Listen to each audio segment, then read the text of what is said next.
अस्सलाम वालेकुम। मैं हूं फयाज अहमद और आप देख रहे हैं फूड बाय फयाज। आज मैं मज़े की रेसिपी बनाने जा रहा हूं जो जनूबी पंजाब की बहुत ही मशहूर रेसिपी है। ये अक्सर शादियों में बनाई जाती है जिसका नाम है पंजीरी। तो चलिए शुरू करते हैं। आज की हमारी पंजीरी के लिए मैंने लिया है जी 2.5 किलो मैदा। इसके लिए मैंने लिया है जी 2 किलो घी। इसमें घी शामिल करना है, कुकिंग ऑयल शामिल नहीं करना। इसके अंदर हम शामिल करेंगे जी 2 किलो चीनी। चीनी को मैंने बारीक बारीक पीस लिया है। इसके अंदर हम शामिल करेंगे जी बादाम। इसके अंदर हम शामिल करेंगे जी गरी। गरी को, फ्रेश गरी को हमने ले लेना है। इसको हमने बाद में पीसना है। छोटे छोटे पीसों में मैंने काट लिया है। इसको पीस के अंदर डालना है। गरी हमने फ्रेश इसलिए ली है कि खोपरा जो होता है कड़वा होता है, इसलिए मैंने फ्रेश गरी ली है। इसको छोटा छोटा काट लिया है। इसको खुद से घर पे ग्राइंड करेंगे। इसमें हम शामिल करेंगे जी अखरोट। इसके लिए मैंने लिया है जी 4 मगज और इसके लिए लिए जी 100 ग्राम इलायची। इसको मैंने बारीक बारीक पीस लिया है। यहाँ पे पतीला मैंने चूल्हे पे रख दिया है। सबसे पहले हम इसके अंदर घी शामिल करेंगे। आप किसी भी ब्रांड का घी ले सकते हैं। घी को हमने पतीले के अंदर डाल के इसको गर्म करना है। दोनों पैकेट इसके अंदर हमने डाल देने हैं। दोनों घी के पैकेट हमारे हो गए जी, डाल लिए। अब हमने हमारे घी को कर लेना है जी गरम। घी हमारा फुल गरम हो चुका है। इसको हमने फुल गरम करना है। अब बारी है जी हमारे मैदे की। अपने मैदा इसके अंदर डालते जाना है ऐसा ऐसा और इसको हिलाते जाना है। अचानक से नहीं डालना, ऐसा ऐसा ऐसे हम डालते जाएंगे और हिलाते रहेंगे। दूसरा पैकेट भी मैंने इसके अंदर डाल दिया है। इसको हिलाते जाना है हमने। जैसे हम मैदा डालते जाएंगे इसको हिलाते जाएंगे। 2 किलो हमने डाल दिया था। अब जो बाकी आधा किलो है ये भी डाल देंगे हम इसके अंदर। ये हमारा 2.5 किलो मैदा पूरा हो गया 2 किलो घी के अंदर। मिक्स करना है और इसकी हमने करनी है जी भुनाई। हमारा सारा मैदा हमने इसके अंदर डाल दिया है। ये देखें अच्छे से मिक्स हो गया है। घी इसके अंदर जज़ब हो चुका है। अब हमने इसको अच्छे से भूनना है जब तक कि हमारा घी बाहर ना आए। जब तक घी बाहर नहीं आता इसका मतलब कि हमारा जो मैदा है हमारी आज की पंजीरी की रेसिपी के लिए, तो इसका मतलब है कि हमारा मैदा नहीं भुना। तो हमने अच्छी तरह इसको हिलाते रहना है। यहाँ पे 15 से 20 मिनट लगेंगे इसको घी निकलने में। तो हमने अच्छे से इसकी भुनाई करनी है जी हमारे मैदा की। देखिए घी बिल्कुल अब मैदा के अंदर जज़ब हो चुका है। जब इसकी भुनाई हो जाएगी तो घी ऑटोमेटिकली बाहर आ जाएगा। हमने इसको 15 से 20 मिनट के लिए भून लेना है। भुनाई तक जितना 15 से 20 मिनट हमने चम्मच नहीं रोकना, इसको उल्टाना है। आगे पीछे इसका जो हमारा मैदा है इसको करना है ताकि ये हमारा बराबर से भुने। 15 से 20 मिनट चम्मच हमारा चलता रहे। भुनाई के दौरान हमने ये ख्याल रखना है कि हमारा नीचे जो फ्लेम है वो मीडियम हो। हमने मीडियम फ्लेम पे इसको भुनाई करना है। तेज करेंगे तो ये जल जाएगा। यहाँ पे हमारा जो फ्लेम है मीडियम है। तकरीबन 10 मिनट हो चुके हैं हमें भुनाई करते हुए इसकी। ये देखें अब इस कंडीशन में आ गई है हमारी जो पंजीरी है।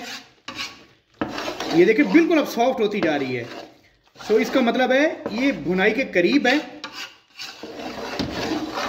अभी थोड़ी देर में जैसे ही 15 से 16 मिनट हो जाएंगे इसका घी बाहर आ जाएगा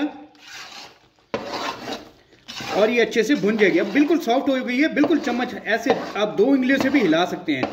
शुरू में थोड़ा प्रॉब्लम होता है। ये पंजीरी हमारी जो है जनूबी पंजाब की मशहूर सौगात है।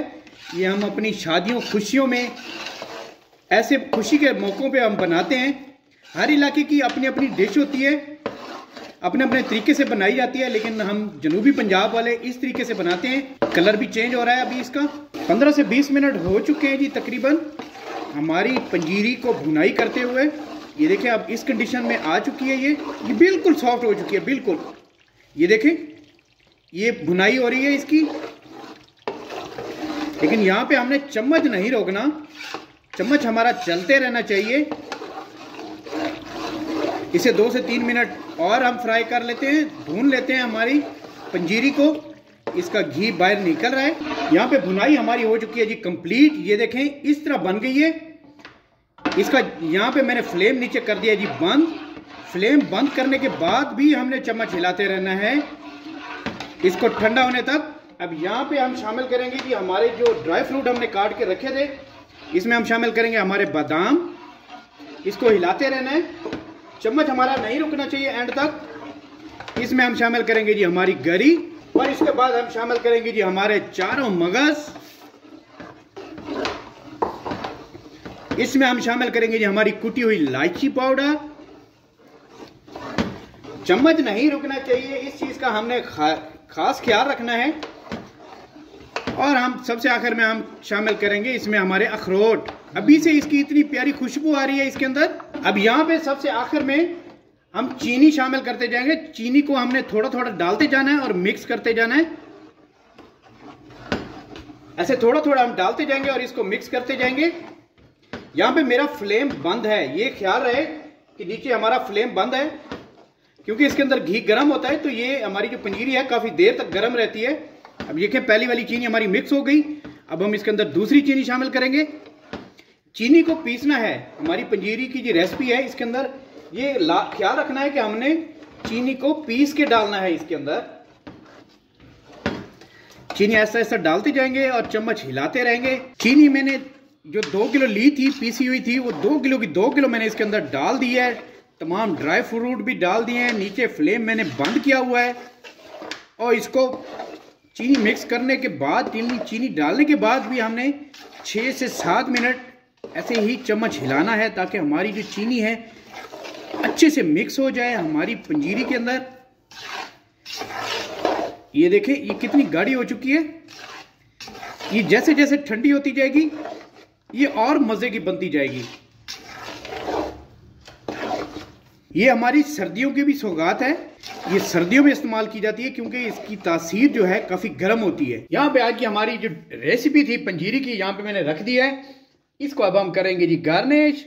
इसको ये ख्याल करना है कि ये जब हम डिश आउट करेंगे तो इसको कभी भी शीशे के बर्तन में नहीं डालना। शीशे के बर्तन में डालेंगे तो शीशे का बर्तन फौरन टूट जाएगा। ये काफी देर गर्म रहती है, तो इसलिए आपने ख्याल रखना है कि इसको शीशे के बर्तन में नहीं डालना। ये थोड़े से गार्निश किए हुए थे, ये थोड़े से काटे हुए हैं मैंने, ये लगा देंगे जी। बादाम लगाने के बाद हम लगाएंगे जी, हमने थोड़ी सी गरी, थोड़ा सा कोकोनट इसके ऊपर लगाएंगे इसकी डेकोरेशन के लिए, इसकी खूबसूरती के लिए। ये छोटे छोटे पीसों में मैंने गरी काट ली थी हमारा कोकोनट। इसके बाद जी हमने लिए हैं 4 मगज हमने रखे हुए थे, वो थोड़े थोड़े हम इधर लगा देंगे। चारों मगज लगाने के बाद जी सबसे आखिर में हमारा जो इलायची का पाउडर हमने रखा हुआ था, इलायची को हमने कूट के रखा हुआ था, वो थोड़ा थोड़ा ऊपर लगा देंगे। कमाल खुशबूदार जायकेदार बना है ये आज की हमारी पंजीरी की रेसिपी। अब इसे घर पे जरूर ट्राई कीजिएगा, बहुत कमाल बनती है। चले जी, ये आज की हमारी रेसिपी तैयार हो गई कमाल की। ये पंजीरी जी जनूबी पंजाब की शादियों की रेसिपी है।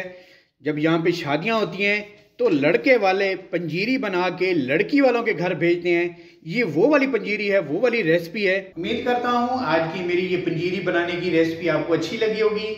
इस तरह की मजीद रेसिपीज के लिए आप मेरा चैनल सब्सक्राइब करें। अपनी ढेर सारी मुहब्बतों में, दुआओं में अपने भाई को याद रखिएगा। अल्लाह हाफिज।